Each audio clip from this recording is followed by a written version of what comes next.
Thank you for listening to this podcast from TRE, Talk Radio Europe, your voice in Spain and around the world. For more information, please visit TRE.radio. The TRE Book Show is sponsored by audible.co.uk.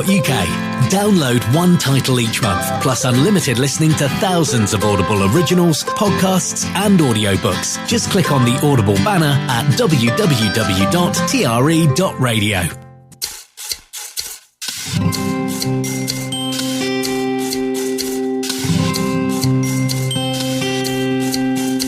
The Book Programme, presented by Hannah Murray.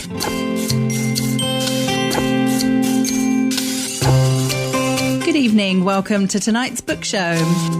We'll be starting by looking at the bestseller lists on Amazon.co.uk and the Sunday Times, the oldest and most influential book sales chart in the UK, and seeing what new entries there are. Then I'll be chatting with Chris Berry. He was editor and publisher of the magazines Farming in Yorkshire and Farming in the North for 17 years. He was the ghostwriter for both Joe Longthorne's autobiography, who he also supported on stage, and Bruce Jones's autobiography, who played Les Battersby in Coronation Street. He's written various crime novels and now has a children's book series out about Milkman Mike. Then we have Jessie Sutanto. She's the author of books for children and adults. The Obsession was a young adult suspense novel, and Theo Tan and the Fox Spirit was the first in a middle grade series. She received her master's from Oxford University and grew up in India and Singapore before moving to Jakarta. Her latest adult novel, Vera Wong's Unsolicited Advice for Murderers, is about a 60-year-old self-proclaimed tea expert who becomes an amateur sleuth. And joining us is Mandy Robotham. She has been an aspiring author from the age of 9, but was waylaid by journalism and later by birth. She's now a former midwife who writes about birth, death, love, and everything else in between. The War Pianist is her latest gripping and heartbreaking World War I historical fiction novel set in both London and Amsterdam. And that's just the first hour. In the second hour, we'll be catching up with Guy Lloyd, Sam Canning, Alison Booth and Katie Brent. The Book Programme, presented by Hannah Murray. Good evening. As always, we start the show by looking at the Sunday Times bestseller list, the oldest and most influential book sales chart in the UK, and the one that every author wants to be on. The chart is the most accurate and comprehensive estimation of book sales in the country. So looking at this week's bestsellers, as her short story collection Old Babes in the Wood debuts at the top of the fiction chart, Margaret Atwood can rest assured that she has reached literary legend status. It was one thing for The Handmaid's Tale to make it to number 1, but quite another for stories narrated by snails and aliens to do it. Meanwhile, Colleen Hoover has reached dizzying new heights of commercial success with 5 novels in the bestseller charts at the same time. So looking specifically at fiction hardbacks, there are 4 new entries this week, and debuting at number 1 is Old Babes in the Wood by Margaret Atwood. Short stories including the tale of a snail reincarnated inside a bank employee. Number 2, 23rd Midnight by James Patterson and Maxine Petro. Number 3 this week, Someone Else's Shoes by Jojo Moyes. Number 4 is a new entry called In Memoriam by Alice Wynne. In 1914, 2 young men who fall in love are little prepared for the horrors of war. Number 5, Worthy Opponents by Danielle Steele. Number 6, It Starts With Us by Colleen Hoover. Number 7, The Bullet That Missed by Richard Osman. Number 8, One Enchanted Evening by Katie Ford. A wannabe professional cook steps in to help her mother at a small hotel in Dorset. Number 9, Old God's Time by Sebastian Barry. A retired policeman's former colleagues approach him about an old traumatic case. And number 10 this week is Heartbones by Colleen Hoover. Looking at general hardbacks, 3 new entries from last week. Still at number 1 is Spare by Prince Harry. Number 2, The World According to Caleb by Caleb Cooper. Number 3, The Boy, the Mole, the Fox and the Horse by Charlie Mackesy. Number 4, Why Has Nobody Told Me This Before by Julie Smith. Number 5 is a new entry called The Earth Transformed by Peter Frankopan, How the Natural Environment Has Shaped Global History and Humankind. Number 6, Menopausing by Davina McCall and Naomi Potter. Number 7, a new entry called Enchantment by Catherine May, an exploration of the restorative properties of the natural world. Another new entry at 8, Me versus Brain by Hayley Morris, the TikTok star and self-confessed overthinker's inner monologues and insights. Number 9, The Boy, the Mole, the Fox and the Horse, the animated story by Charlie Mackesy. Number 10, Strong Female Character by Fern Brady. Moving on to Amazon.co.uk, still at number 1 is Bored of Lunch, the Healthy Air Fryer book by Nathan Anthony. And still at number 2, Bored of Lunch, the Healthy Slow Cooker book by Nathan Anthony. At 3 this week is Lessons in Chemistry by Bonnie Garmus. Number 4, How to Kill Your Family by Bella Mackey. Number 5, The Dinosaur That Pooped Easter by Tom Fletcher and Dougie Pointer. Number 6, Atomic Habits, the life-changing million-copy number 1 bestseller by James Clear. Number 7, The Definitive Guide to the Perimenopause and Menopause by Dr. Louise Newson. Number 8 is The Keeper of Stories by Sally Page. Number 9, We're Going on an Egg Hunt, a Lift the Flap Adventure, The Bunny Adventures by Martha Mumford. And number 10 is It Ends With Us by Colleen Hoover. I have a piece of information to announce to you if you're listening from Gibraltar or if you know any authors in Gibraltar. The Gibraltar National Book Council, or GNBC, which was created by the Ministry for Culture earlier this month, is already working on numerous initiatives and projects to promote Gibraltarian literature and create opportunities for local authors. They're working on creating an author directory, and they're calling out to Gibraltarian writers to submit a short biography, no longer than 200 words, highlighting their work and linking to their websites, if any, and a photograph. This information will also form part of the new GNBC website, which will be launched later this year. The council's also organising a networking event for authors where they'll be able to exchange ideas and provide feedback whilst enjoying readings of some selected works. So that sounds really exciting. So if you want more information on that, have a look on the Gibraltar government website, which is www.gibraltar.gov.gi. The Book Programme. Presented by Hannah Murray. You're listening to the Book Club on Talk Radio Europe. And keep listening. That's an instruction from Margaret Thatcher. Joining us on the line now is Chris Berry. He was editor and publisher of the magazines Farming in Yorkshire and Farming in the North for 17 years. He was ghostwriter for both Joe Longthorne's autobiography, who he's also supported on stage, and Bruce Jones's autobiography, who played Les Battersby in Coronation Street. He's also written various crime novels, but he's with us on the book show to talk about his latest children's book series of 4 books, all about the character Milkman Mike. Welcome to the book show, Chris. Hi, Hannah. Thanks for having me. Oh, it's a pleasure. Thanks for joining us. So as well as being a writer, you're also a singer. Which came first, the writing or the singing? Gosh, it was definitely the writing, it has to be said, although I did sing in various little productions when I was a kid. But no, it was definitely the writing that came first. That's always been there. The music came when I started playing guitar when I was about 14 or 15, and I started playing guitar so that I could write my own songs, write my own material. Yeah. And you raise a lot of money for charity with the Singing Farmers. That sounds fun. Yeah, we did that for quite a few years. Did it for about 13 years and raised I think it was about £150,000 in the end for the Royal Agricultural Benevolent Institution, which helped needy people who were like farm workers who didn't have any pensions afterwards and that kind of thing, to make sure that they had, homes and they had somewhere to stop and generally looked after them. So that was great. And I did that with a group of 5 other guys whilst I was editing the farming magazines. I'd come up with this idea that I would do something for charity. And since I'm a singer and guitarist anyway, I knew of a few other singers who were actual farmers. I mean, I'm not a farmer, but I was a farming journalist and writer, which I still am for the Yorkshire Post. Well, there were 4 other singers plus myself, and we put this together, this concert that toured around the whole of Yorkshire and into County Durham for 13 years, doing 4 concerts a year and playing to sort of sell-out houses of about 300 each evening. So it was great fun because we had some great guys. And generally, I play with my own 4-piece rock pop covers band that plays throughout Yorkshire, has played abroad as well, and has played, in all sorts in other countries as well. So, and we've also played for festivals and the like as well.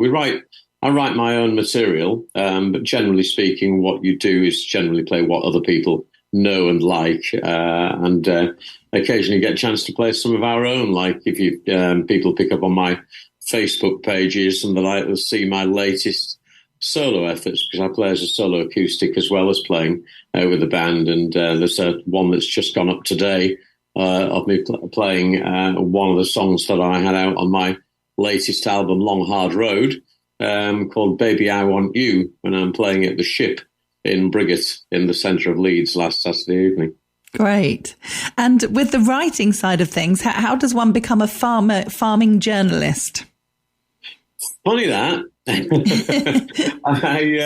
I started off my career. I was one of these guys. A slight sort of tour of what I did.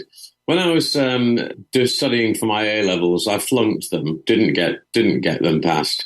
And I'd always had. I think everybody has this one careers meeting that they ever have with somebody when they are 14 or 15 in senior school.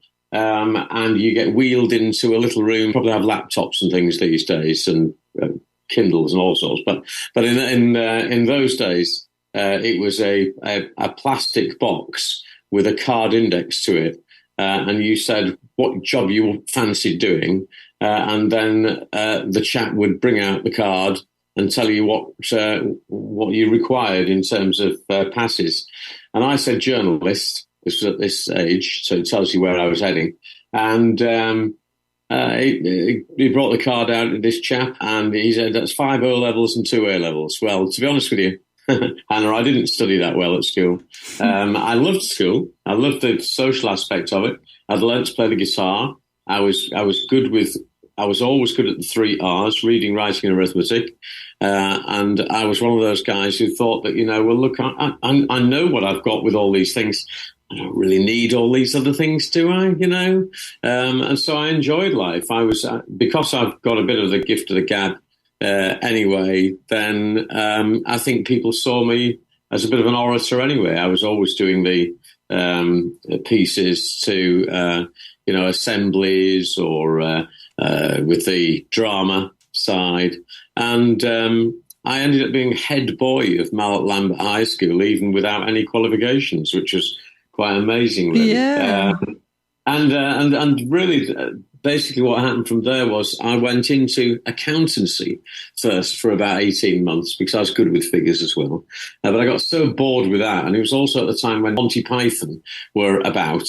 And Monty Python were taking the mickey out of, people that were either accountants or solicitors or whatever at the time, with, upper class twit of the year and that kind of thing, and Ministry of Silly Walks and all that. And I thought to myself, it's not really for me, is this? My mum saw an advertisement for the Hull Daily Mail, and she said, you've always wanted to be in media. Why don't you apply? And it was a job in advertising. Did pretty well in advertising. Moved up to become an ad manager with Hull Daily Mail. Had a great time. Went on all sorts of courses down in London at the Kensington Palace Hotel, which were fantastic. Weeks away. Got me to all the West End theatres and the like whilst I was there.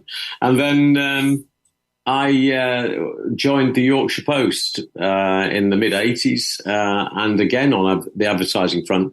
But then, to bring you back to the question, what happened was I'd got up to a decent level. I was in charge of 150 people of the advertising department for the Yorkshire Post and Yorkshire Evening Post. I was good at launching things, and I'd launched a property guide for the Yorkshire Evening Post that served Leeds. And I'd launched a motor show when I'd been at the Hull Daily Mail as well.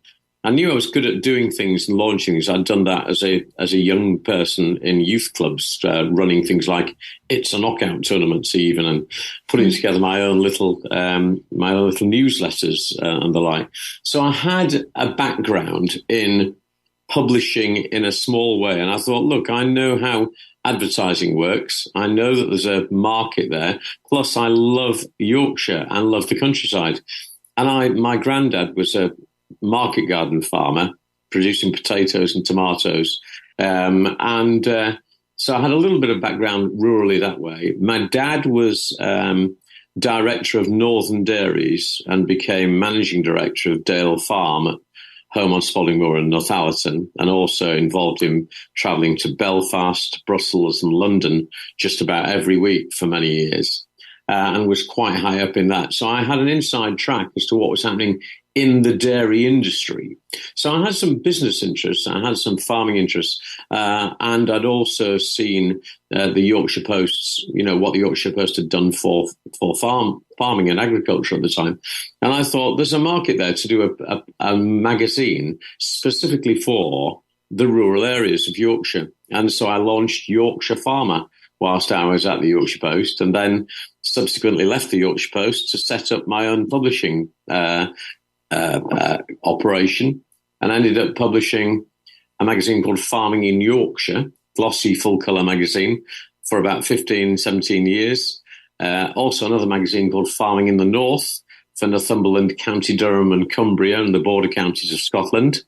And then another little magazine, which was a used machine guide for farming.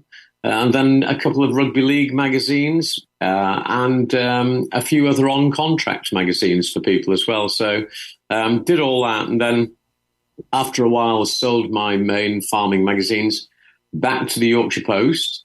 And ever since then, they launched a separate section of the Yorkshire Post on a Saturday called Country Week. And I've been writing in that ever since that started nearly 20 years ago.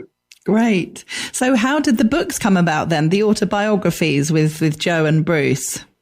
Well, the autobiographies were the first thing. That was when I went freelance. I decided that was still write for the Yorkshire Post every week, but also, look at doing other writings as well. I'd already got work with another magazine, and I decided I was going to do a series for the Yorkshire Post magazine that also comes out on a Saturday with the paper, on legends, basically, from Yorkshire who were involved in the entertainment world, musicians, singers, whatever. And my very first one that I went to do was Joe Longthorne. And Joe is from Hull as well, just like me. And Joe was one of those guys that I'd known. We were around the same era, obviously, and I'd always fancied interviewing him. So I tracked him down. He lived in Blackpool with his partner, Jamie. And I went over to do an interview with him on the basis that it was, at the time, he was celebrating 40 years involved in the entertainment world. And as I'd done the story about his 40 years, I was sat around his fireplace near the seafront at Blackpool. And there's Joe to one side, there's me in the middle, and there is a chap called Chris the Greek to my side. And he's like Joe's minder at the time. And Joe just happened to say across to Chris, he could write the book. And at the end of it, when Jamie had come back, because he'd been out at the time, I said to Jamie what had happened. I said, look, there's been talk of a book. I said, I do get many people mention about having their books written and me perhaps doing them. I said, I would be interested if you're interested. And that's how it came about. And so Joe's book, I spent best part of 6 to 9 months, sometimes with him on the road, sometimes at his place in Blackpool, I found that going to Joe whilst he was on the road, and so that's what we did. And I followed him to wherever they were going to park up, because Joe came from a Romany travelling family and loved nothing more than travelling from gig to gig in a kind of Winnebago, rather than going into a hotel, but generally in a Winnebago. And so I would park up wherever they were going to park up, and I'd pop in, and then, he'd be having a lager or something like that, and I'd just interview him. But I knew that was a good time of day to get him. So that's how that came about. And as a result of doing Joe's book, sold somewhere in the region of 15,000 copies in hardback, which is, very good going these days for hardback sales. So, and did really, really well. And then I went on tour. I'm very fortunate that because I do play and sing, Joe invited me on tour with him. So I did a couple of years with him on tour as his support act. And then on top of that, I did various other gigs with him over the next 4 or 5 years, which was a brilliant thing for me to do. So that was Joe. And then I did Bruce Jones's book after that, because it was all of my books are published through the publishers Great Northern Books, and they've done some fantastic work. Really, really have. David Burrell, who is there, is just an amazing guy for getting everything together, and Roger Arnold, who does a lot of the work too. Bruce Jones came up as well. That was another one for me to do, and that was an interesting one. But Les Battersby from Coronation Street. A really good character, really good, nice bloke, very misunderstood in a lot of ways, I think. And then after that, I did Tony Christie's book for him. So, and Tony, a lovely, lovely man who's back on tour this year. He's 80 this year, in about, I think it's next month. His was a delight to do, and his lovely wife, Sue, as well. So, and Tony used to live in Spain for many years, before he came back over to the UK again, when it all kicked off for him again, when Peter Kay mimed to Amarillo on his Phoenix Nights programme, and then everything sort of went big for Tony again. He ended up being #1 in both the album and the singles charts at once for several weeks, which was an amazing renaissance to his UK career, even though Tony, as you'll know, has had a very good career on the continent for many, many years. Yeah. So tell us about Milkman Mike. There's 4 books in this series. What made you want to write a children's series? Funnily enough, I had my crime thrillers that I've been doing for the last few years that feature rugby league as a backdrop to them, and a bit like Dick Francis for horse racing. That's how I based those. I'd done those, and they were going really, really well.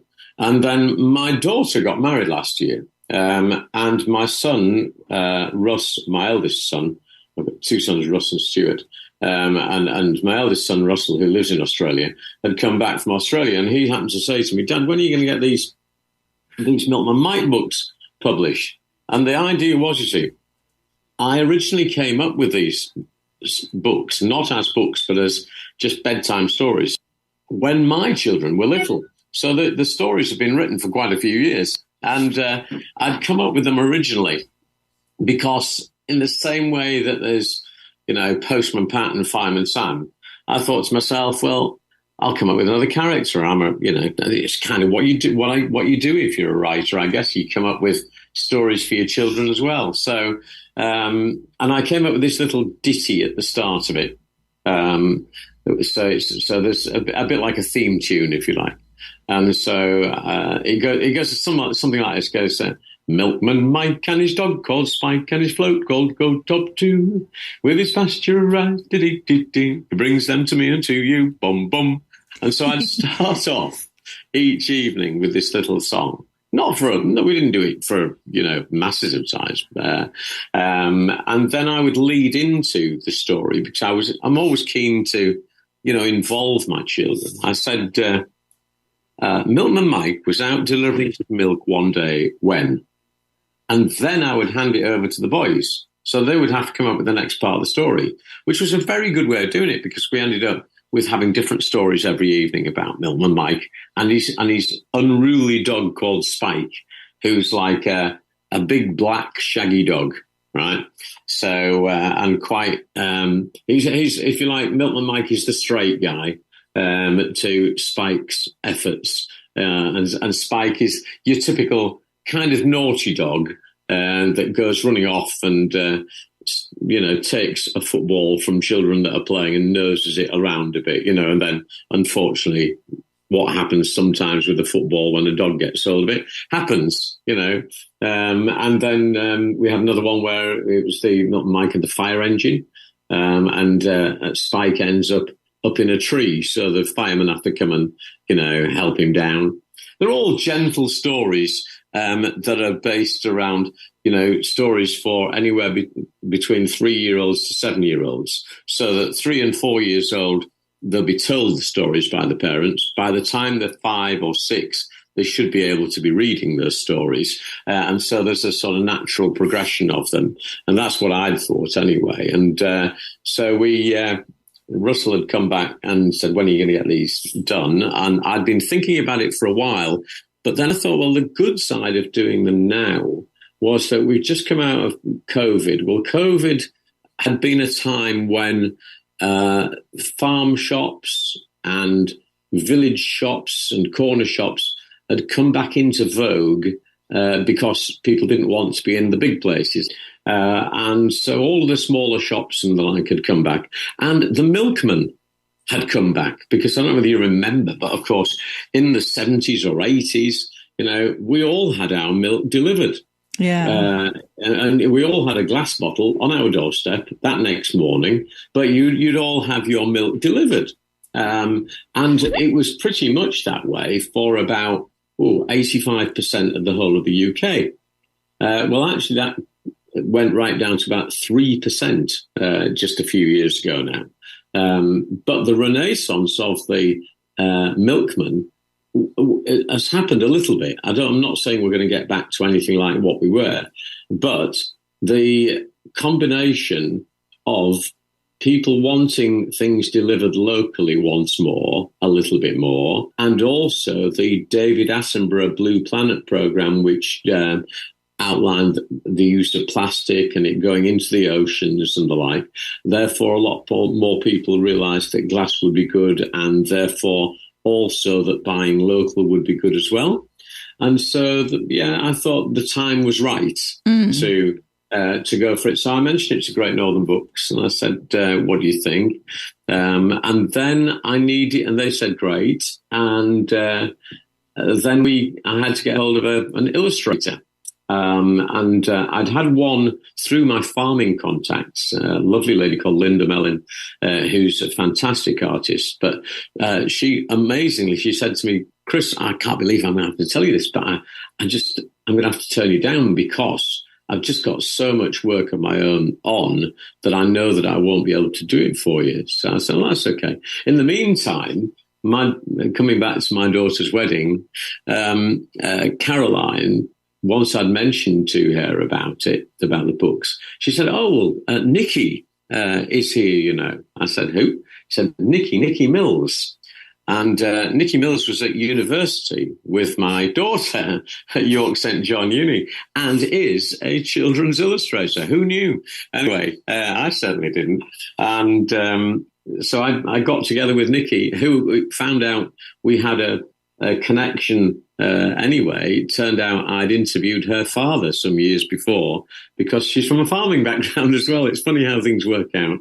And so Nikki provided all these wonderful illustrations for the Milkman Mike books. She's an award-winning children's illustrator anyway, so she doesn't need me to big her up too much, but she is fantastic.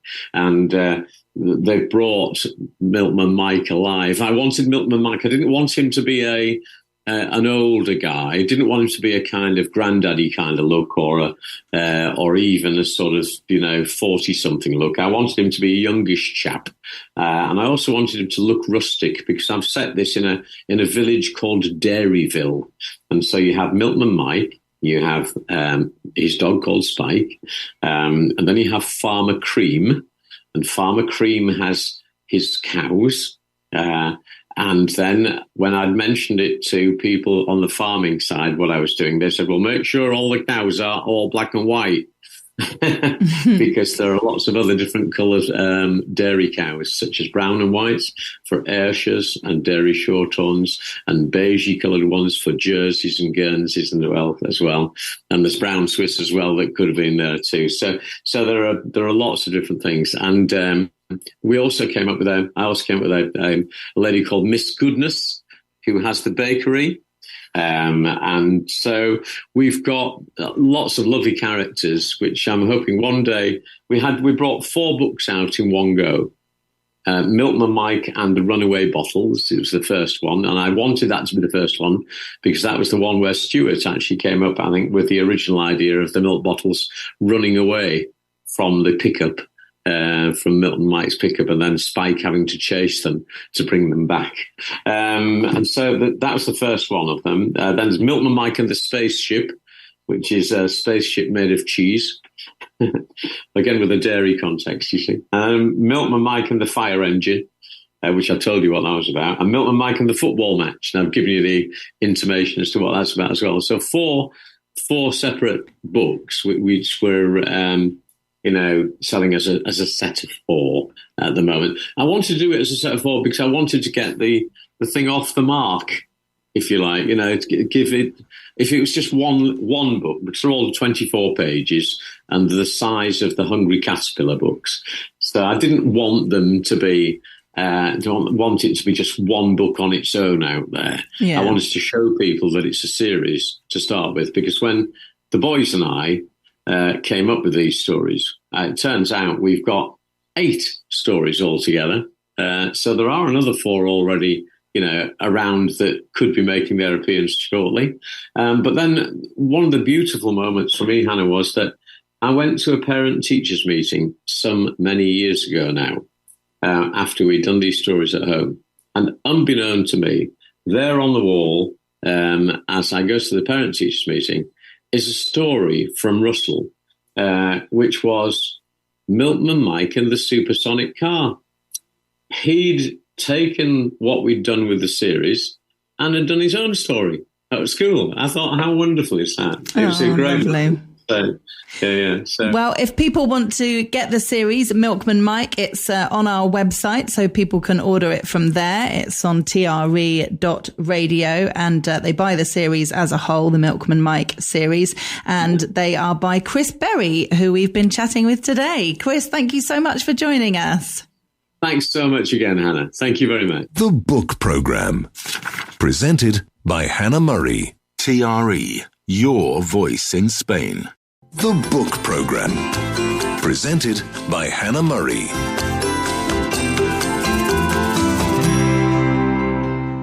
Joining us on the line now is Jessie Sutanto. She's an author of books for children and adults. She's the author of The Obsession, a young adult suspense novel, and Theo Tan and The Fox Spirit, the first in a middle grade series. She received her master's from the University of Oxford and grew up in Indonesia and Singapore, and currently lives in Jakarta. She's with us on the book show to talk about her latest novel, Vera Wong's Unsolicited Advice for Murderers. Vera Wong is a 60-year-old self-proclaimed tea expert. Welcome to the book show, Jessie. Hi, thank you so much for having me. It's a pleasure. Thank you for joining us. And I love this character, Vera Wong. So Vera Wong was actually inspired by my mom. She's basically just my mom, but with the dial turned up to 100. Luckily, she read it and she loves it too. Oh, nice. So tell us a bit more about this character then of Vera. What's she like as a person?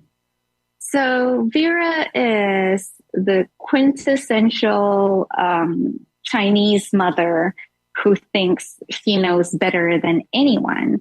And she is like so based on my parents. Like she wakes up at 4:30 every morning. And that's what my parents do. And they're very judgy about it too. They're like, we're up at 4:30 in the morning and you are so lazy. You know, you young people, you should be up and like at it before we are. Like, why are we up at 4:30 and you are not? You know, you're not even European, so you don't even have an excuse for sleeping in. And I'm like, yeah, the rest of Asia does not wake up at 4:30 either, but they don't believe me. So Vera is like that. And I thought, you know, wouldn't it be fun if someone like her just wakes up one morning and then finds a dead body in her shop? And that was kind of how the story came about. And she runs a tea shop, does she? Yes. When I first thought of the idea, I was like, you know, she finds a dead body in her shop. And I was thinking, what kind of shop should it be? And at first I was like, a bakery or, you know, a donut shop. But then I thought, there are just so many cozy mysteries that are set in bakeries and donut shops and restaurants. And honestly, like I'm not a good enough baker to kind of stand out with that setting. So then I thought, maybe a tea shop, because I happen to know quite a bit about teas. And I kind of just based it on like a lot of tea shops that I've been into where they're kind of really sad because you see signs that they used to be vibrant and popular, you know, decades ago. And then now they're kind of just falling into pieces and they're kind of forgotten by everyone else. So when we're first introduced to Vera's tea shop, it is a very sad and old place. But I promise that, you know, it does get better. Yeah, it's true, isn't it? Tea shops used to be a lot more popular. It's kind of gone towards coffee now. It's all about coffee shops, isn't it? Yes. Yeah, exactly. So do you know lots about tea then? You like lots of different types of tea? I do. Yeah. So my mom's dad, so my maternal grandfather, he was very traditional. So all of my grandparents came to Indonesia from China. So we're ethnically Chinese. And my grandfather was like, oh, you need to know how to brew and serve Chinese tea properly. And so he always taught us, like his grandkids, how to do that. And I think I was the only one who was mildly, you know, interested in it. But he would teach us like, you have to pour boiling water all over like the teapot and the teacups. So they have to be hot before, then they have to be hot before like you put in the tea leaves. And then you are supposed to like pour away the first brew, cause it's, considered like kind of harsh. And then the second brew is the one you serve. And, you know, he taught me how to like hold it properly, to pour, properly, really like to serve my future husband and future in-laws properly and whatever, all of that patriarchal stuff. Yeah. But I actually did enjoy like the ceremony of it. And so then he also got me to try all sorts of different Chinese teas. And Chinese tea leaves, they're quite delicate. So you're not supposed to like mix milk and sugar with them. Like that is for like the older, more robust tea leaves that have been like roasted longer. Mm-hmm. I remember when I was in college in California, I brewed some Chinese tea for my then boyfriend, and then he like he poured milk into it, and I was just like, oh, what did you just do?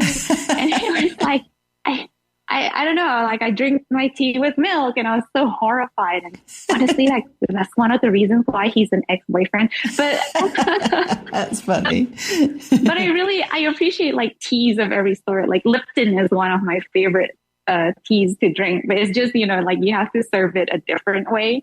So I was like, oh yeah, I love tea and I know a lot about tea. So, here's my chance to show off how much I know about tea. Yeah, brilliant.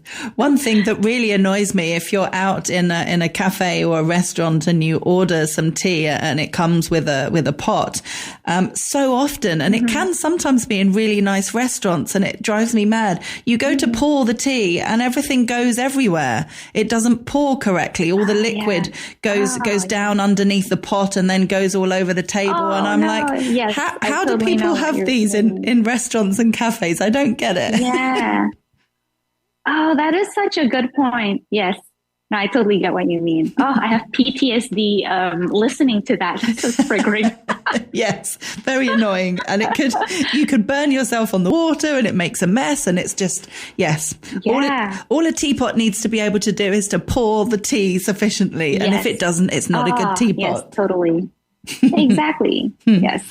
So did you do a lot of planning with this book? I presume you came up with the character of Vera Wong before the story, did you? She was the central part.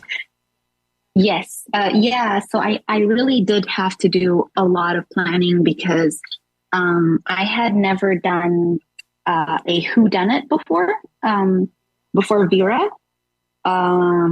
So I actually didn't know how to do a whodunit. I had to read up on how to do one. And a lot of the advice was like, oh, plot it backwards. So, figure out who the killer was and then kind of go from there, which was really good advice. And also because I had 5 different points of view, I had to really juggle them. I really, I knew that Vera was the main character, but after Vera, the other 4 characters really needed the same amount of screen time. So then I would be plotting the chapter, doing the chapter outline. And then I'd be like, oh no, this character hasn't had much screen time at all. I really need to get them back in the scenes. But, oh, shoot, they're not in the scene. So then I have to kind of reshuffle everything else to kind of massage the pacing so that every character has equal screen time. That was really hard. It broke my brain doing it, honestly. So it was a very different format to how you'd written books in the past. Yeah, very, very, very different. I kept whining to my husband, oh my God, which smartass thought of doing a whodunit with 5 points of view? I would really love a word with that person. But have you enjoyed it? Now are you happy it's done? Oh, I mean, that was truly just a magical experience. Once I got the outline down, so I'm a very meticulous outliner now. I'm so controlling over it. I have a chapter by chapter outline. So once that was done, then the actual writing itself went by a lot easier. So the actual writing I really enjoyed. So do you think you'll write more whodunits? I really hope to. I'm hoping that if Vera does well, then hopefully I'll be able to write a sequel. Because I enjoyed so much writing from Vera's point of view, because she's based on my mom. I just felt like her voice was so natural. For example, Vera thinks that drinking cold water is really bad for you because it will freeze the fat in your arteries and give you heart disease. And that's totally like 100% my mom. Like every time I drink cold water, she's like, oh my God, you're going to have a heart attack. Wow. I've not heard that one before.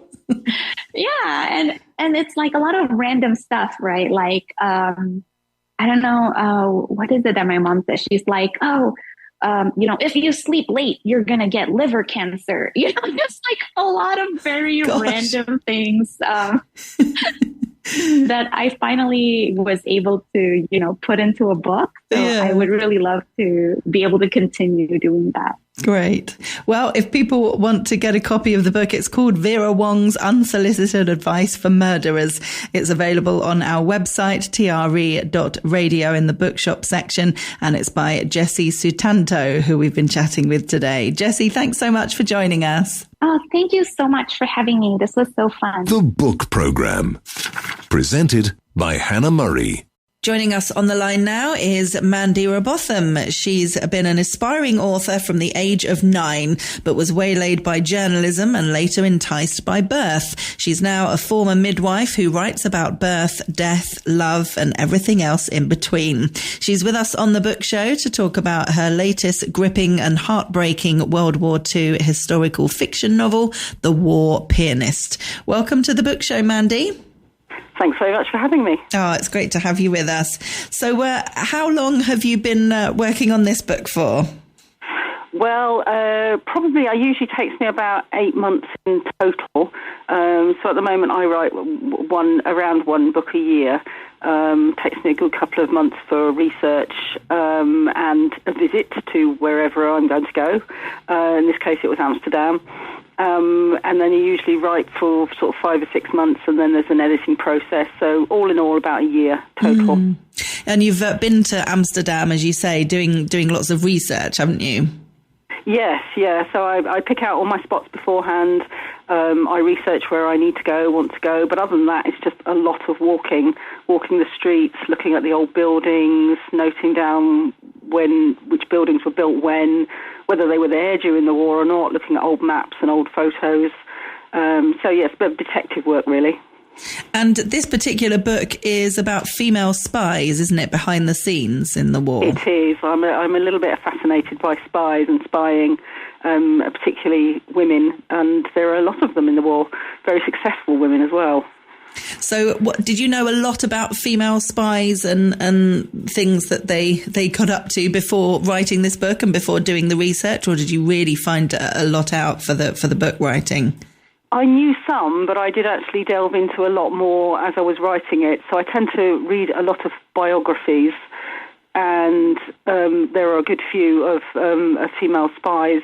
Some of the more famous ones, like Violet Szabo, a lot operated in France, so the more famous ones that we know operated in France.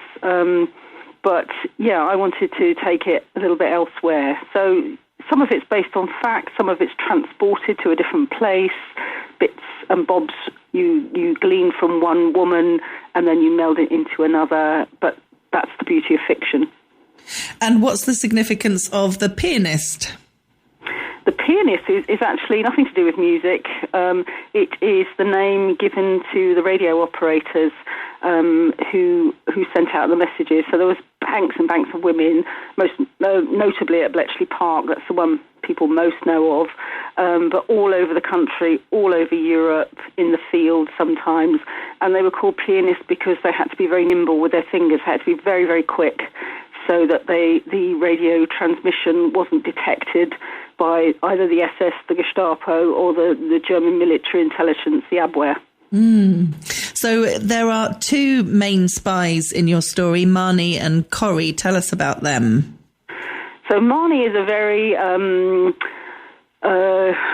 you wouldn't class her as a spy if you saw her. She's quite timid. She's lived a very closed life, not by choice, but sometimes by fate. She's on her way to being a spinster in her early 30s, which we wouldn't consider these days to be old at all. But in the 1940s, that was considered to be quite old for a woman not being married or having children. And so the war has some way it made her life a little bit more exciting because she works at the BBC, and so she's much more in demand. But even so, she's feeling that life is passing her by. She gets drawn in by a process of fate and fortune to being a pianist for a Dutch special operations executive agent called Willem, or the other. So he then entices her he asks her, and she does it quite willingly, to send messages to the Dutch resistance in Amsterdam, which was very, very small at the time. We think of the resistance organisation as being quite large, but in fact, in the early stages of the war, there were just handfuls of people, particularly in Britain, working to build up the Dutch resistance all over Holland. And is the idea that you wanted to make them quite different, these women? I did, but I wanted them to be connected by a thread, and that thread is invisible. I wanted them somehow to have a relationship across the airwaves while knowing not much about each other. And so the connection is the airwaves, but it's also the connection is Willem, being Dutch but working in London. And did you write kind of one story and then the other story, or did you write the whole thing chronologically? I write usually chronologically. I have an A point where I start and a B point where I end.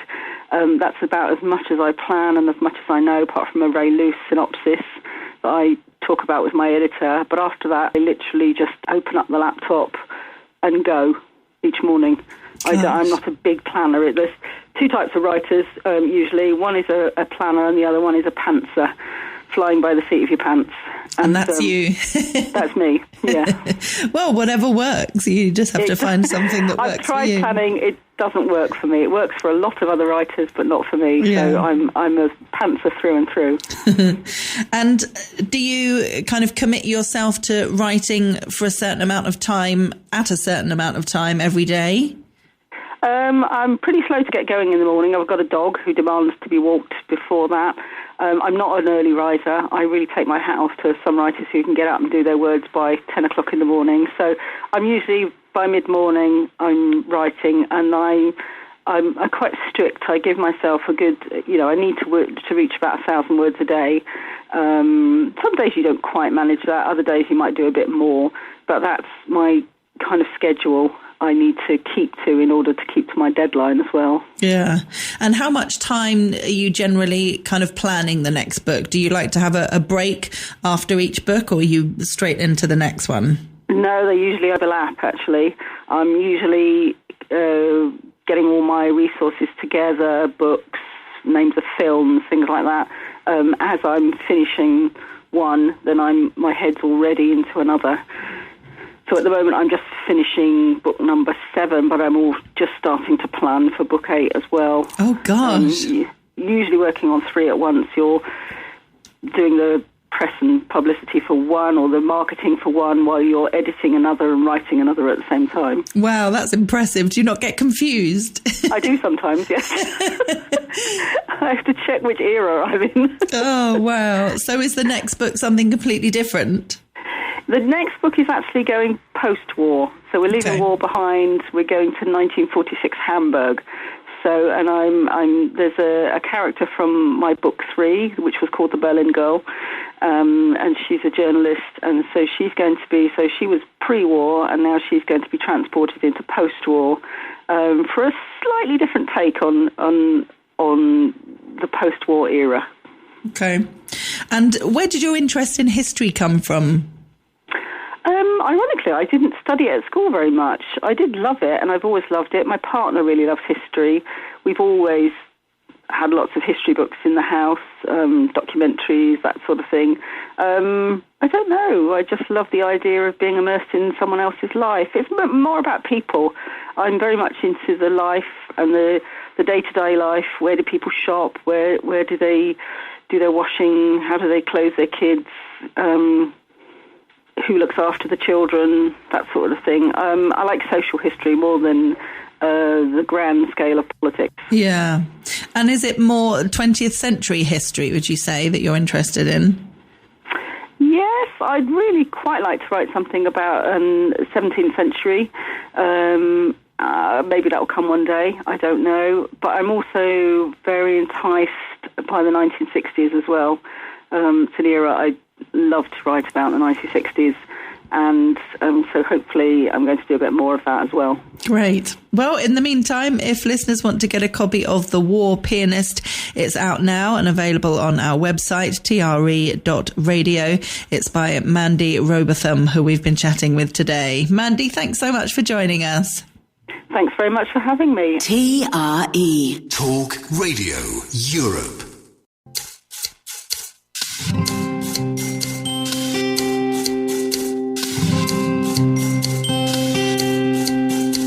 The Book Programme.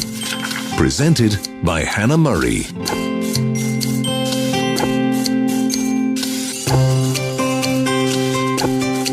Good evening. Welcome to the second part of tonight's book show. In the first hour, we heard from Chris Berry, Jessie Sutanto, and Mandy Robotham. In this hour, we'll be catching up with Guy Lloyd, the international sales manager at Penguin Random House. He's worked in publishing for over 36 years. He joins us once a month to talk all things books. This month, he's talking about World Book Day, which was earlier this month, the most borrowed library books in 2022, a decline in children reading, and some new books that have been announced for publishing this autumn. Also chatting to Sam Canning. She's a Northern Irish writer based in Edinburgh. Her debut novel, Virtual Strangers, asks if you can have real feelings for someone when you're virtual strangers. We're also chatting to Alison Booth. She's the author of 6 previous novels, whose debut Stillwater Creek was highly commended in the 2011 ACT Book of the Year Award. Bellevue is set in Australia in the 1970s, and the story's environmental and conservation themes have a strong contemporary resonance. And we're chatting to Katie Brent. She's a freelance journalist who's been in the industry for over 15 years. She started work in women's magazines back in 2005 and in 2006 won a PTA award for New Journalist of the Year. Writing a book has always been her dream, and lockdown finally gave her the time she kept using as an excuse for not doing it. How to Kill Men and Get Away with It is a deliciously dark, hilariously twisted story about friendship, love and murder. And that's tonight's book show on Talk Radio Europe. The Book Programme. Presented by Hannah Murray. Joining us on the line now is Guy Lloyd. He's the international sales manager for Penguin Random House. He joins us once a month to talk all things books. How are you, Guy? Very well, thank you, Hannah. Very well in chilly Britain. I'm sure. I hear it's nicer on the Costa del Sol, but it always is. Yes, it really is at the moment. It's, blue skies and the sun's out. So, yes, very nice. Not complaining at all. I need to get back. I need to get back there as soon as possible. Yes, that'd be great. So, since we last spoke, we have had World Book Day, beginning of March, an important day for books, for book lovers, for readers, for writers, for publishers. What does it mean? What's the point of World Book Day, do you think? Well, I think World Book Day, Hannah, is firstly, it's a promotion for the book industry. It started in the mid-90s, in 1995, internationally. It had a few sort of precedents of going right back really to the 1920s, but as we know it, World Book Day really started in 1995. And for the UK and Ireland, it's at the end of March. And a former boss of mine had a lot to do with it, which a woman called Gail Rebuck, who was at the time the CEO of Random House, which was pre the merger with Penguin. She is now Baroness Rebuck in the House of Lords, but she really was a leading light in getting World Book Day, as we now know it, off the ground. And what World Book Day does is it's a series of activities to promote reading, particularly in schools. A lot of staff who work in the publishing industry, including from my company, get involved. They go into schools. They start talking to the kids. They will read with the kids. And it also raises money for charity. And of course, as every parent will know, kids now dress up. So there's a lot of parent pressure to dress up 1 million Dumbledores and Harry Potters every year. I'm gutted I missed that. I'm gutted that wasn't around while I was at school. I think both me and my mum would have loved that. That would have been great. Yeah, I'm quite pleased, I have to say, that I missed all that. Generally, also, it's an opportunity for publishers to offer special kids editions of, they're normally kids editions of titles which retail for £1, and almost nothing retails for £1 nowadays. And those books are published in the week of World Book Day, and they're always at the top of the bestseller lists. I'm sure you've already done the bestseller list, and all those World Book Day titles are right up there. And in fact, the leading one, the Marvel Spider-Man Pocket Guide, sold 51,000 in the week of World Book Day, which was about 2 or 3 weeks ago. And 11 of the titles sold more than 25,000 in the week. So for £1, it's a great way. I mean, the publishers don't really make any money out of that, but it's a way of promoting the industry, of getting kids to read, and also it gets in the news. And almost nothing to do with publishing gets in the news. So that drives footfall into stores, it drives interest in reading. And of course, as we know, anything that encourages reading is a good idea. Yeah. And how was it decided which books are sold for £1? Well, there's a sort of committee between a lot of the major publishers who really are the ones who have the resource to fund that sort of subsidy. Between them, they will come up with a list of which ones that they will do. We were going to talk about the most borrowed library books in 2022 because the stats have been released in the past couple of weeks. They have, yes. These figures are released every year by the Public Lending Right, which are PLR for short, and they are people who compile statistics on library lending. And it's interesting that most of if you do it either by author or by book, most of the titles are either crime or kids' books. So if I was doing an Alan Freeman style rundown of the top 10 books, number 10 is Trust Me by T.M. Logan, and they were fortunate enough to have a Netflix series around the crime, around this crime series, which probably boosted it. Number 9 is Shuggie Bain by Douglas Stewart, which was the Booker winner in 2001, won the Booker Prize for fiction, and the paperback came out last year, which probably meant it was easier for people to borrow. Number 8 is The Heron's Cry by Anne Cleeves, and she also has 2 titles at number 5 and at number 6. Number 7, incredibly still, is Harry Potter and the Philosopher's Stone. Goodness. The enduring power of J.K. Rowling. And then if you go into the top 4, number 4 is The Sentinel, which is by Lee Child, another Jack Reacher novel. Number 3 is an interesting one. I think it's the most interesting one on the top 10. It's The Midnight Library by Matt Haig. Yes, I read that. A sort of genuine piece of literary fiction. I'm sure you've mentioned it on the show before. It's a fantasy set in a library, and a woman ends up being in a library on what is her last day on Earth. And she has the ability through the library to change people's lives. That came out a couple of years ago and is at number 3. And then number 1 and number 2 are both Richard Osman, who continues to dominate the world. Number 1 is The Thursday Murder Club, and number 2 is the follow-up to that, which is The Man Who Died Twice. And if you look at it by author, it's a slightly different picture because, of course, a lot of authors have been prolific and published great series of titles, so those people tend to be at the top. So number 1 is Julia Donaldson, of course, for the Gruffalo and all those kids' books. Yeah. Number 2 is James Patterson, who, of course, has been writing many, many thrillers out of his factory for years. Number 3 is Daisy Meadows, who does an enormous series of children's fairy books.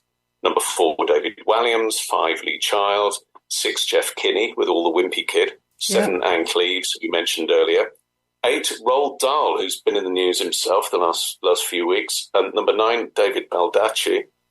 And number 10, Adam Blade. And if people aren't familiar with Adam Blade, fantasy and sci-fi is a really, really popular area of publishing. And if you do get a series that works, boy, it does work. The people who are fans of those series and are authors really are super fans. And he has a fantasy series called Beast Quest, which is a whole series of books, and that's good enough to get him into the top 10. So it's interesting. I mean, thank God for libraries. They've been starved of funding really for about 13 years.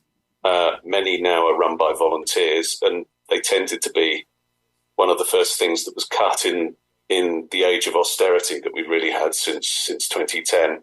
And it's sort of a chicken and eggs situation, which is very sad because, I mean, I mentioned the PLR who gathered the data. It is true that fewer people visit libraries than used to. But actually, if you underfund something and it becomes worse, then clearly it's not going to be as attractive for people to go to. So it's a self-fulfilling prophecy. Yeah. And of course, libraries themselves have changed over the years. It's now not just about books. It's probably as important to go to a library if you don't have a computer or you don't have access to IT, to visit the screens that a library offers. And also, rather sadly, many people in the UK visited a library in the last year purely because it was a warm space. So it does have very many functions. And so I'm giving a shout out for libraries. We need them, and I really hope they continue. Yeah, definitely. Gosh, that is really sad that people were going there because it's a warm space. That's heartbreaking, isn't it? It's tragic. Yeah. And yeah, it does make sense. People without access to computers and the internet would use libraries more. You know, a lot of information can be found online. And if people are wanting information on things, you know, Googling instead of needing, obviously having that facility in the library is fantastic. But if you've got it at home, you wouldn't need to go to a library. And at the same time, buying books, you know, if people can afford to buy their own books, they're more likely to buy them instead of taking them out from a library. But we used to do that all the time when I was younger. It's so weird to think that people don't do that now so much. Well, I was exactly the same, Hannah. I mean, I first went to a library in 1968 when I was 4, and we used to go as a family. We used to go up there once a week, and we had a local library, even though the place where I lived was it was a sort of glorified village just outside Greater London. The M25 almost goes through it now. And as I say, we went up there every week and habitually borrowed books, but that led to a love of reading, and it didn't stop us buying books as well. In fact, it encouraged it. So I think one perpetuates the other. Yeah. And an interesting thing going back or linking to World Book Day, there's actually been a decline in children reading, according to the latest figures. Yeah, this is rather concerning. It's figures released from an organisation called the National Literary Trust. And that is a charity who provides an annual survey into children's reading.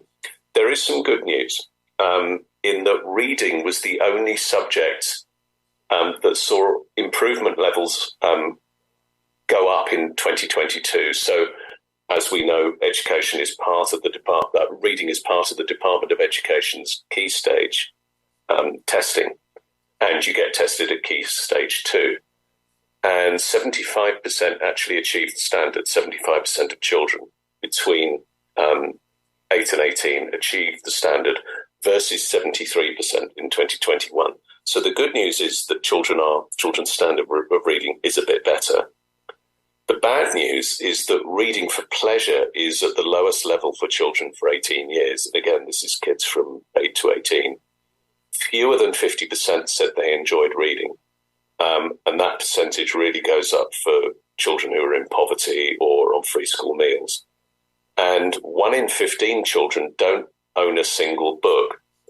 So linking that back to World Book Day and the ability to provide book tokens, which the National Literary Trust does, the idea of being able to buy a book for £1, really is something that is designed to appeal to exactly these sort of children. It's the 1 in 15 that don't own a single book. What's the cure for that? The cure is the measures I've just discussed under World Book Day. Also, more participation in things like World Book Day. I mentioned earlier about there is a great amount of pressure on children to dress up in costumes and to get their parents to help them.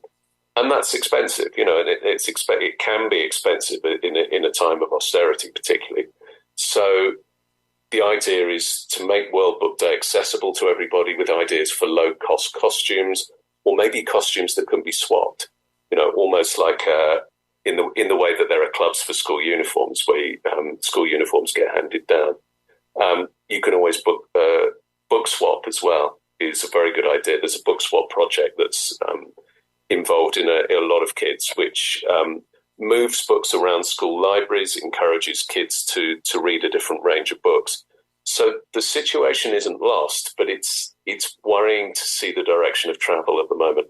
Yeah, but it sounds like there's loads of opportunities and options out there for kids and families that maybe don't have as much money as others. That sounds really positive.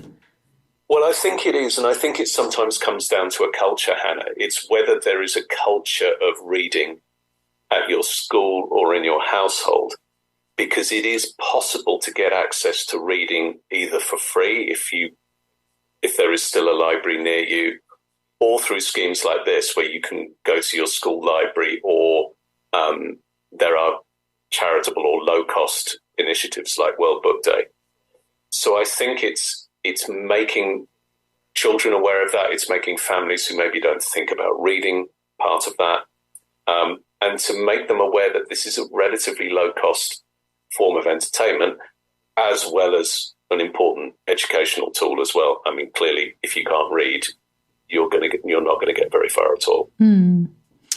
Okay, and there are some new books announced for the autumn that sound exciting. Yeah, I've picked out a couple. It's sort of the time in the spring where a lot of books start to get announced for the autumn season, which, as we all know, that run up to Christmas is crucial for all parts of retail, and book publishing is no exception. So one is called A Stroke of the Pen, The Lost Stories, and it's the lost stories of Terry Pratchett. And this is going to come out in a really nice-looking gift edition on the 5th of October. And these stories were written before Terry Pratchett was well known as a writer. He was a writer in the 1970s and 80s for a local newspaper.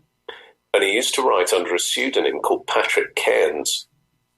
So, which then begs the question, so how do we know they were written by Terry Pratchett? And as we know, Terry Pratchett fans are super fans. And there were a few who dedicated themselves to finding out more about Terry Pratchett's life. Sadly, he's no longer with us. He died a few years ago.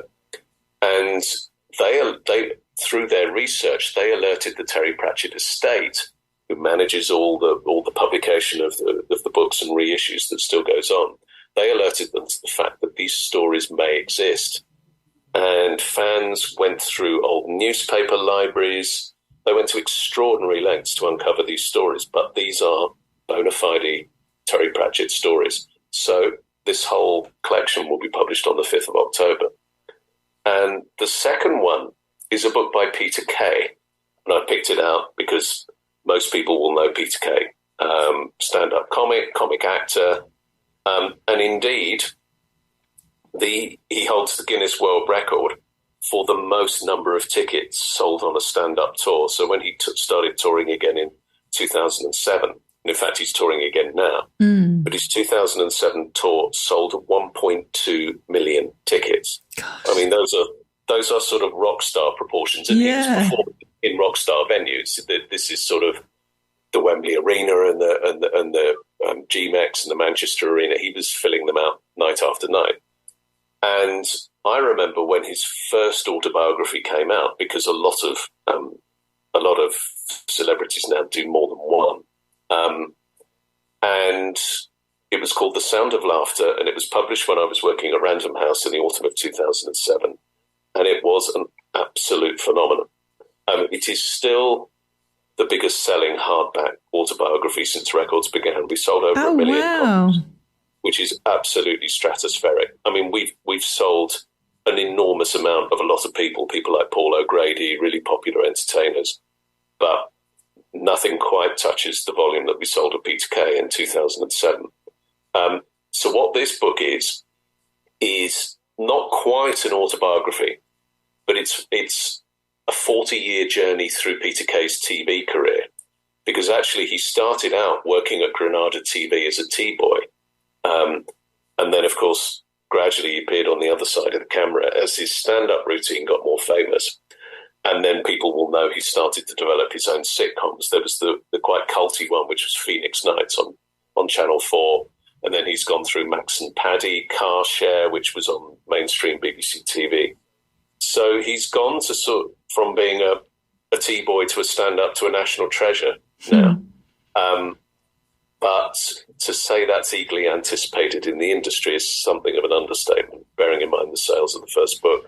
So it'd be very interesting to see how that does in the autumn. But that is a pointer for a Christmas present. That will be unwrapped on Christmas Day in millions of households, I'm sure, up and down the UK. Yeah, definitely. Well, exciting stuff. Is there a title for that? Is there a title? Yes, it's called TV, Big Adventures on the Small Screen, and that's published by HarperCollins in September. Okay, great stuff. Guy Lloyd, thank you so much. Lovely to chat with you. If people want to find out more about Penguin Random House, they can look you up on Google. There's obviously a website so people can see all the books that you have coming out at the moment, and obviously find out information on how to contact you if they're looking on getting published themselves, because there's all sort of strict guidelines, aren't there, on how to do it. It's not a simple email, hello, please publish my book. If only it were that simple, but no, there are protocols involved, because otherwise I think it would be something like a Blue Peter appeal. We'd just be sitting in a studio or a big room with piles and piles of stuff and manuscripts. So no, please go through the proper channels, any aspiring writers. Great. Well, Guy Lloyd, International Sales Manager for Penguin Random House, thank you so much for joining us, and we look forward to catching up with you again next month. Always a pleasure. Thanks so much, Hannah. The Book Programme, presented by Hannah Murray. Hello, little Alan Bennett here. If I'm not writing books, then the thing I like most is listening to the book club on Talk Radio Europe. Fancy. Joining us on the line now is Sam Canning. She's a Northern Irish-born writer based in Edinburgh. She's with us on the book show to talk about her debut novel, Virtual Strangers. It's described as a modern You've Got Mail meets the Flatshare. Welcome to the book show, Sam. Hi, Hannah. Thank you very much for having me. It's really nice to be here. Oh, it's great to have you with us, and congratulations on your debut novel. Thank you. I still can't quite believe it. It's been about a month now since it came out, and I'm still pinching myself. So where did you get the idea from for Virtual Strangers?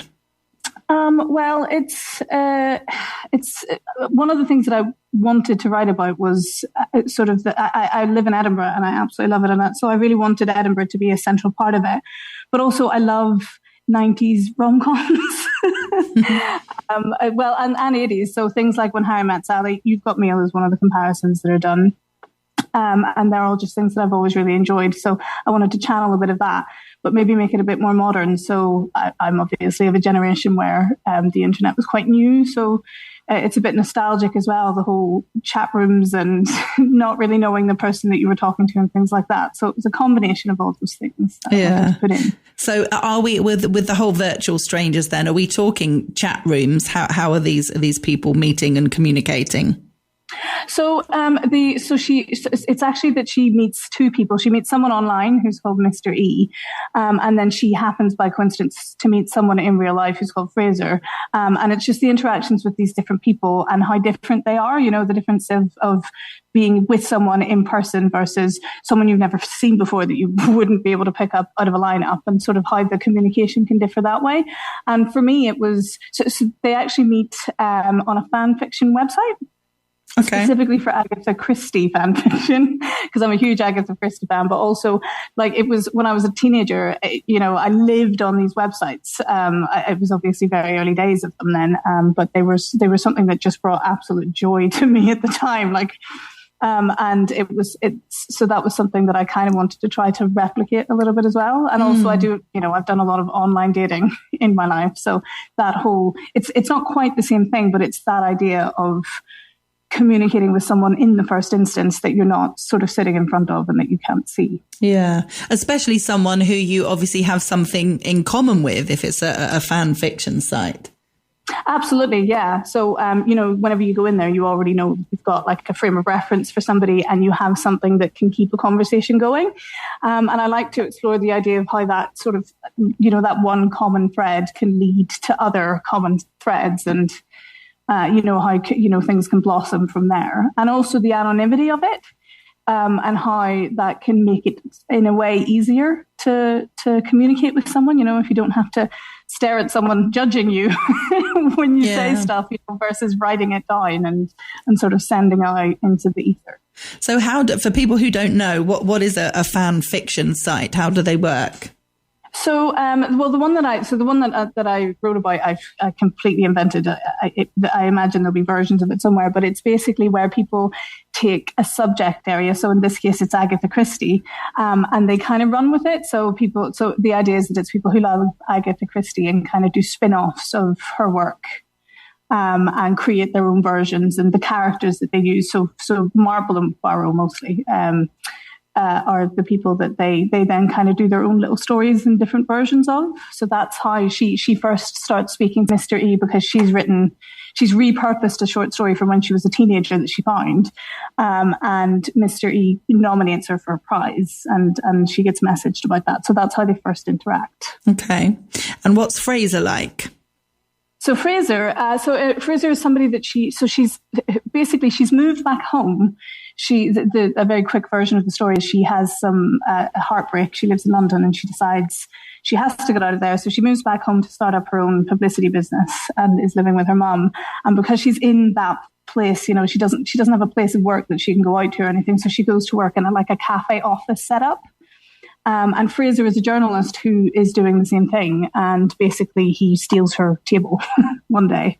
And then after a while, she decides, okay, well, I really like that table. So they come to a deal where they're going to share it together. And that's how they first meet.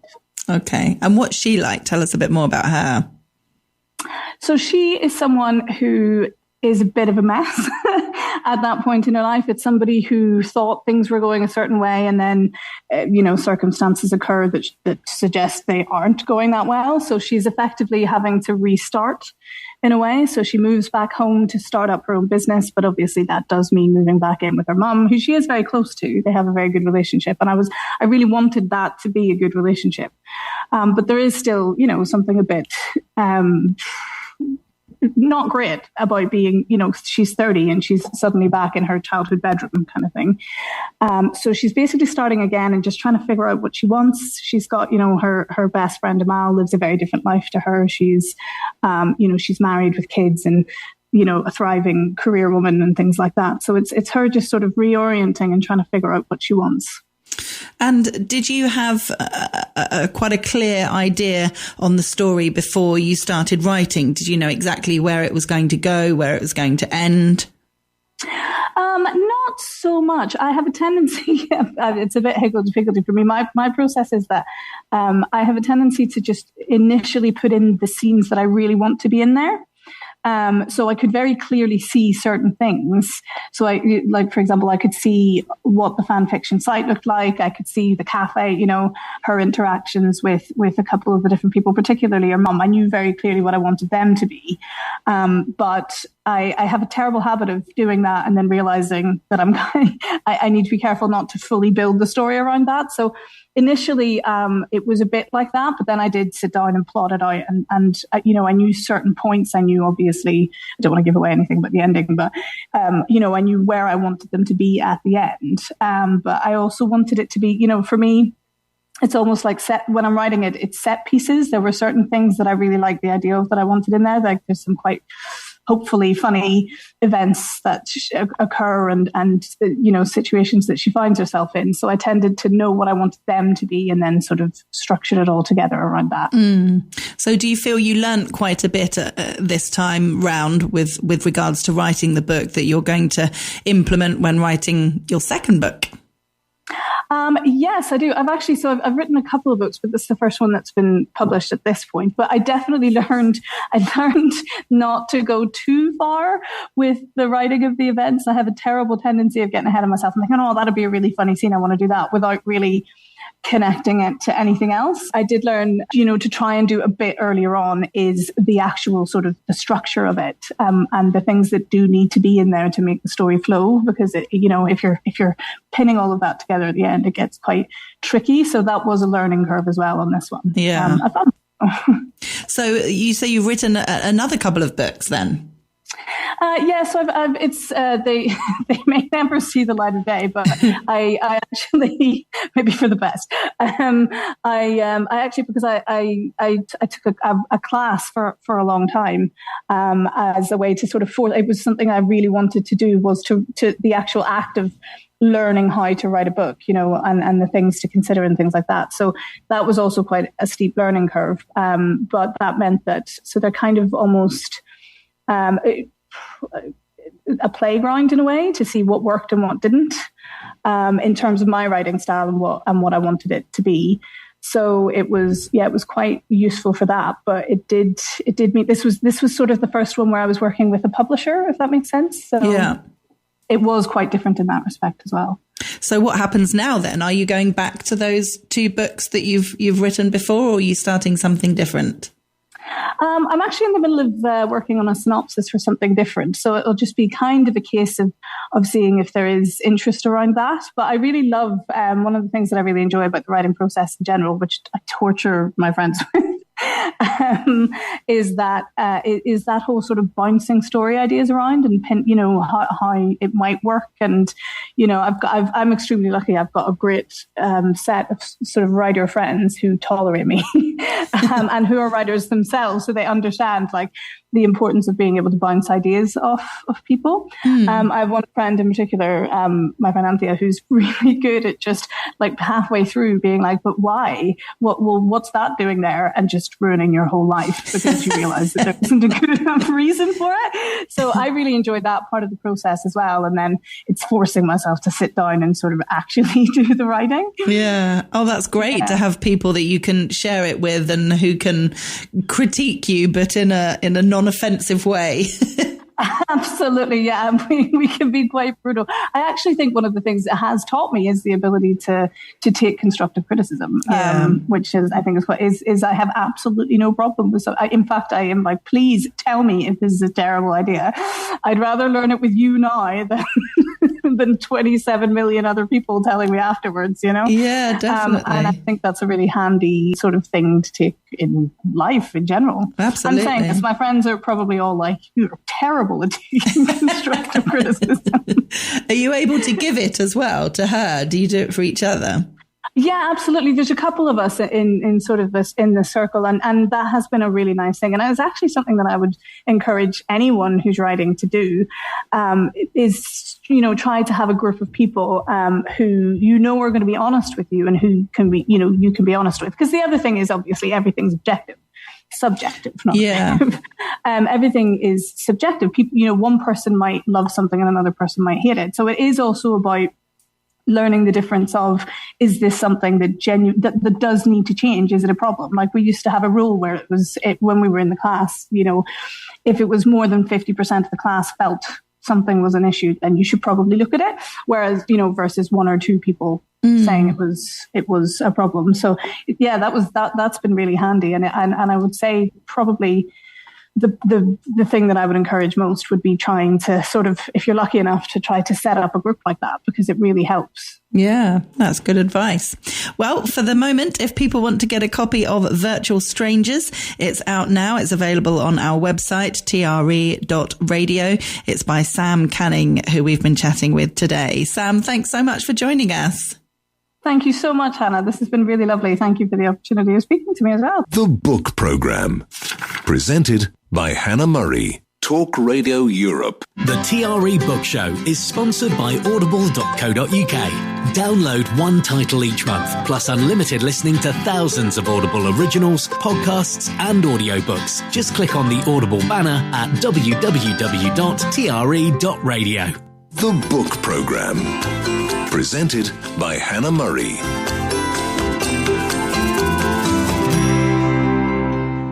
Joining us on the line now is Alison Booth. She's the author of 6 previous novels and has contributed short stories to several collections.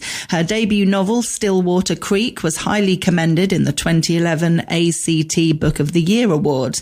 She's with us on the book show to talk about her latest novel, Bellevue. It's set in Australia in the 1970s, and the story's environmental and conservation themes have a strong contemporary resonance.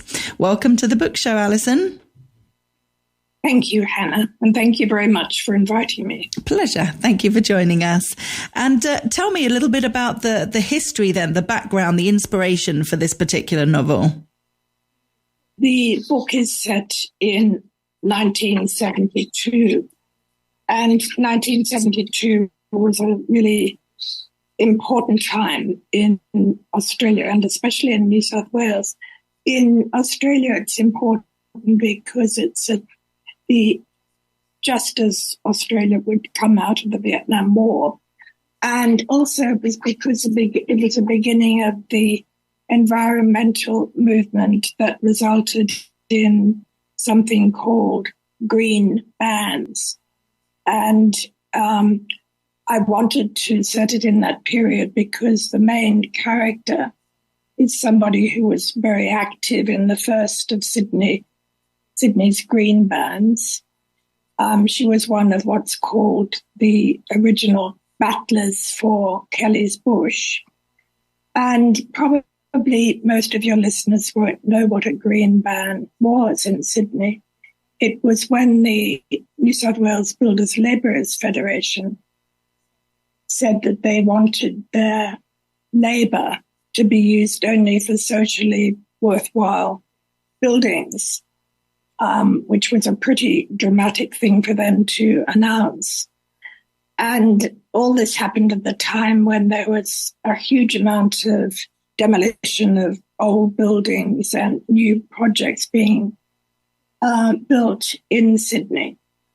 And how it worked in the case of the battlers for Kelly's Bush was that the Builders Labourers Federation invited any resident action groups to contact them if they felt that an area needed saving. And then the Builders Labourers Federation might agree if they felt that there was sufficient support on the part of the community. And so basically they would withdraw their labour for it. And the battlers for Kelly's Bush was the first of these green bans.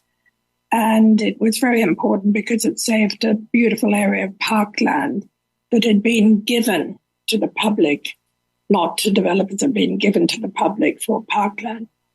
But a large developer wanted to put housing on it and had managed to get permission from the planning authority. So that was an exciting time. And so my main character, Claire, she's called, had experienced this before the story began. And then the story starts with this very feisty character, very feisty woman who had actually had a very hard life. And she inherits from her aunt a dilapidated old house in the Upper Blue Mountains. The house is right next to a mountain wilderness.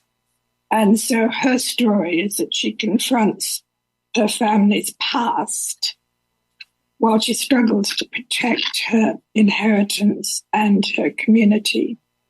And she also learns a lot of secrets about her past while she's doing that. So do the green bands very much feature in the story then?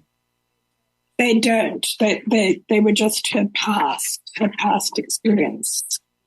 There is not an actual green band in the story.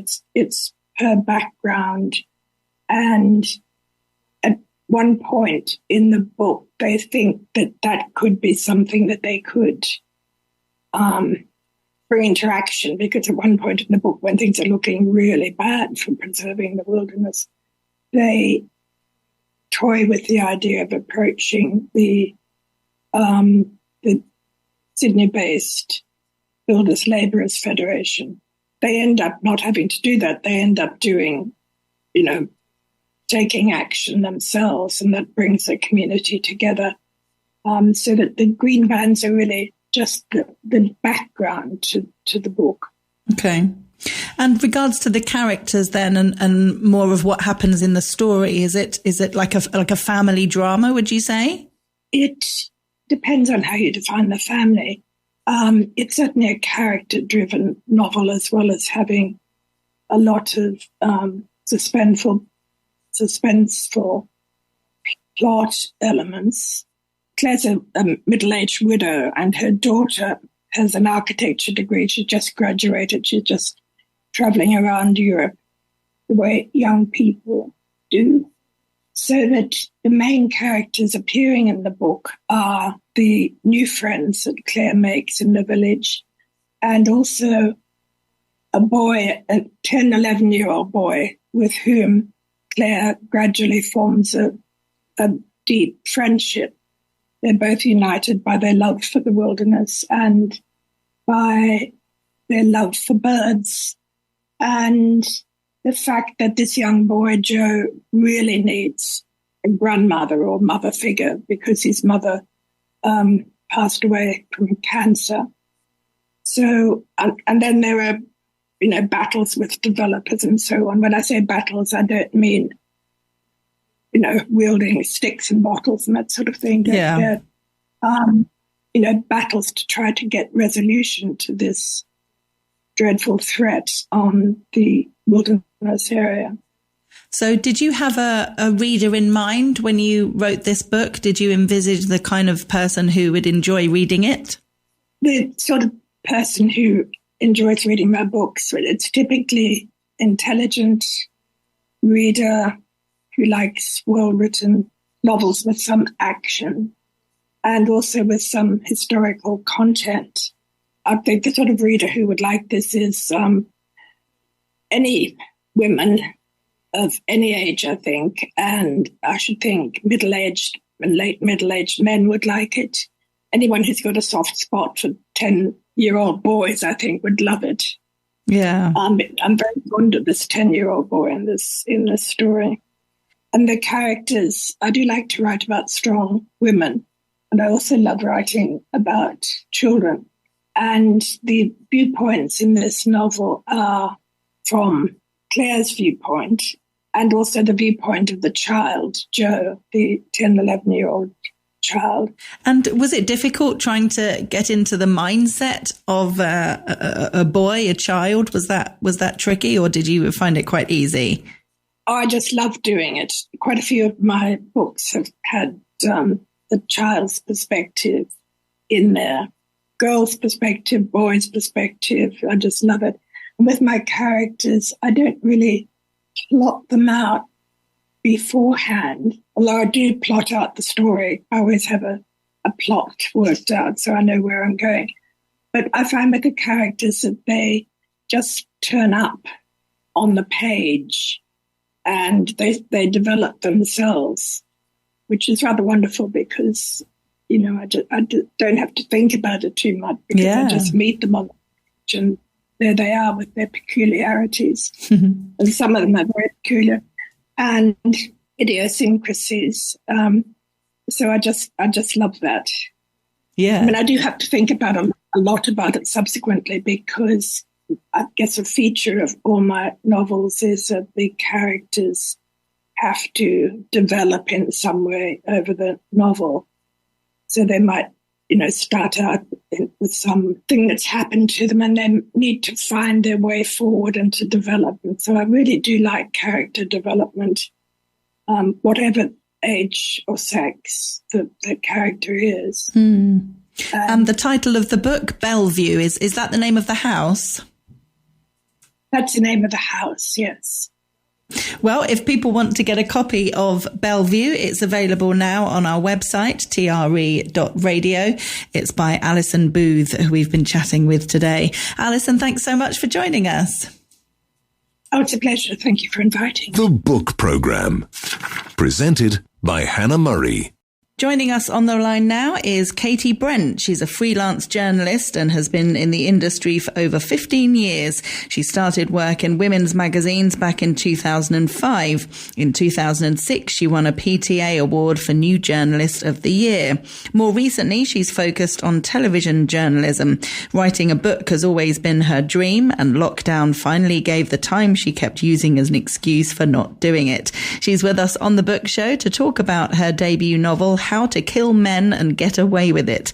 It's a deliciously dark, hilariously twisted story about friendship, love and murder. Welcome to the book show, Katie. Hi, hello, thank you for having me. Pleasure. Thanks so much for joining us. And what a great title. Yes. I think that's raised a few eyebrows. Yeah, it'll attract a lot of attention, mainly from women, I'm guessing. So tell us a little bit about the background and the kind of inspiration for this story. It was something I started quite a while ago, back in 2018, as sort of, I'd started doing an online writing course with Faber Academy. I had this sort of loose idea that I wanted to do something with a very strong female protagonist who wasn't maybe not particularly likable. The initial idea that I had was that I wanted to do something that was almost a kind of stabby Sex in the City. That was the sort of elevator pitch I went to when I enrolled on this course. And it just sort of evolved from there, really. The initial idea of it was going to be a lot more sort of tongue-in-cheek than it actually ended up being. Just sort of while I was writing it, the landscape just sort of evolved, particularly during, I guess, sort of over lockdown, which is when I got a bulk of it written. There were a lot of very upsetting news stories that were coming to my attention, lots of rates of domestic violence going up. And obviously we had quite a few horrific murders where men had gone out and hurt women. So it became more serious as I was working on it, the storyline. So that was sort of how it was born, really. So tell us about your main character, Kitty Collins. So when we first meet her, she's a social media influencer and an heiress. She is very disillusioned with her life at this time. She thinks there's more to her life, and her life's work needs to be more than, I think she says something along the lines of just posting aesthetically pleasing photos on Instagram. So she's very bored with her lot, and she accidentally kills a guy who has been trying on with her in a bar. On the way home, she sort of falls into killing men and decides that is her calling in life. Not all men, just predatory, dangerous men. Have to say that. She discovers that is her sort of her niche in life, is to basically get justice for women where justice has failed them, I guess. So how does she do it? She uses Tinder to find some of them. She sort of scours news sites as well to find any men that may have slipped through the net. She is heiress to very fortunately actually for her, she's heiress to a meat production sort of empire. So she's got a lot of abattoirs and meat processing plants at her disposal. So without giving too much away, they come in very handy for her, and she's trying to get rid of those pesky bodies. So does anybody know what she's doing? She thinks she's been very careful. I have had a few people sort of comment that there doesn't seem to be much CCTV going on in London where this is based while she's on this murder spree. But I think you do have to sort of suspend disbelief while you're reading this book. The murders are quite ridiculous in many senses, but you sort of need to read it to get the vibe in that. But she's sort of hiding in plain sight almost. It's, no one sort of will expect this beautiful, famous influencer to be secretly bumping off men and putting their bodies through the mincers. But she does have a stalker, seems to know her every move, and begins sort of sending her pictures of the nights of the killings and that kind of thing. And then the stalker lets slip that he knows what she's up to, and that she's been killing these men. That then becomes interesting and takes her off on another dark adventure. So does the killing of these men kind of take over her life, or is she leading a relatively normal life aside from the killing? I don't know if it's a normal life, but aside from the killing, she's carrying on about her own life as best she can. So she's still sort of doing her Instagram posts, going to her galas, and she actually falls in love during this time as well, that's actually a big turning point for her, because she decides that she wants to be a better person for her new partner, and decides to hang up her boning knife, as it were. So do you think, aside from obviously the crime she's committing, do you think she's quite a likeable character? Is the idea that people reading the book will like her, or not necessarily? I think she's quite Marmite, and I think that's a lot of the feedback I've got. A lot of people are sort of really rooting for her. I like her. I think when we first meet her at the beginning of the book, she isn't particularly likable. She's very bored and is very privileged. And I think that probably sits not very well with some people, because she has got this extremely privileged life, and she's just a bit ungrateful for it, really, because she's so bored. But as the book moves on and we sort of peel back more layers of her character and realize that a lot of her experiences and how she sees the world has been based on traumas in her own childhood and past relationships, I think we see a sort of softening of her. And I think my hope, the impression that the readers have by the end of the book, is quite different to at the beginning of the book. She's definitely a character that has a big arc.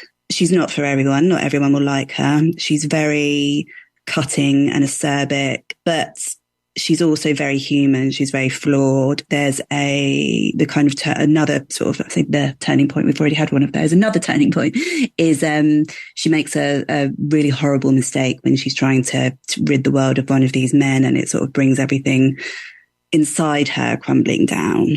And I think that is a point where you sort of look at the character and actually see her as she's not just this sort of psychopathic, narcissistic killer. She's got her reasons, and she makes a mistake, and it really goes against her entire ethos. And I think that's a point where I would hope the readers sort of do sympathise with her, find her a lot more likeable. And do you think your years working in journalism really helped with the writing of the book? Oh, completely. Yes. I've sort of worked across the board in journalism, really. And I spent quite a long time doing sort of real life stories. So it'd be like human interest stories where I would meet people, talk to them quite often about some pretty horrific experiences, and then rewrite their story sort of in there as if they were speaking. So it would be like a first person piece in a magazine or newspaper. So yeah, I mean, doing that kind of thing and the people that I was meeting really, it's been a good solid foundation for moving on to novels and longer form work. And now this book is out, has it made you want to write more novels? Oh yes, completely. I think, as you said, sort of when you were introducing me, it's been, I've wanted to write a book since I was a tiny little girl. I was sort of really, really geeky, even in sort of primary school, and had made like a reading club and a book club where I'd get people to write stories and sort of staple them together, so make your own book. So it's been a real dream come true to actually see it out in shelves and people posting on social media and saying that they've seen it and that they've bought it and things like that. So, I mean, I would love to write more. I'd love to write hundreds, really. And have you found your kind of genre, do you think? Are you happy with what you've written and thinking, okay, you're going to write similar books with the same kind of genre, if you like, or are you wanting to explore different things? I think I'm probably going to stay with this kind of, I mean, I found this sort of voice and this sort of style it flowed well for me. And the subject matter is obviously something that I feel quite strongly about. So I've got a couple of things lined up, and they are a similar. There's going to be a sort of feminist writing, women's issues, that kind of thing, but kind of approach from that almost sort of dark humor angle. I quite like the sort of conversational tone of How to Kill Men. It's almost like, I think one of my friends had read it and said it was almost like Shopaholic goes on a killing spree. And I kind of like that, that mashup of, the kind of chick lit with something a lot darker. That's something that sort of appeals to me. And, it seems to have worked, which is good. But at the same time, I'm sort of completing the second part of a master's in creative writing at the moment, and I'm using that as an opportunity to explore sort of different styles and different genres, because I think it's important to make sure that you don't sort of put yourself in too much of a box creatively, I think. So yeah, a bit of both, I think, is a short answer to that. Great. Well, if people want to get a copy of How to Kill Men and Get Away with It, it's available on our website, TRE.radio, and it's by Katie Brent, who we've been chatting today. I was just thinking, Katie, it's one of those books that if you were sitting on a train reading it, you might get some funny looks. Men will be like, oh my God, I'm not going to sit next to her. Yeah, I was going to say, you'd probably get a few raised eyebrows, but they wouldn't hassle you. So it's that's true. Good. If you want to sort of have some quiet time on the train, it's probably a good one to pick. Yeah, definitely. Good point. Okay, thanks, Katie. Lovely to chat with you. Thank you so much. Bye-bye. You're listening to Talk Radio Europe. TRE, your voice in Spain. The TRE Book Show is sponsored by audible.co.uk. Download one title each month, plus unlimited listening to thousands of Audible originals, podcasts, and audiobooks. Just click on the Audible banner at www.tre.radio. You've been listening to a TRE production. If you've enjoyed this program, there'll be another episode waiting for you next week, right here on this platform, where you can also access our extensive back catalogue of shows and interviews. For more information on our live programming, social media channels and apps, and how to contact Talk Radio Europe, please visit TRE.radio.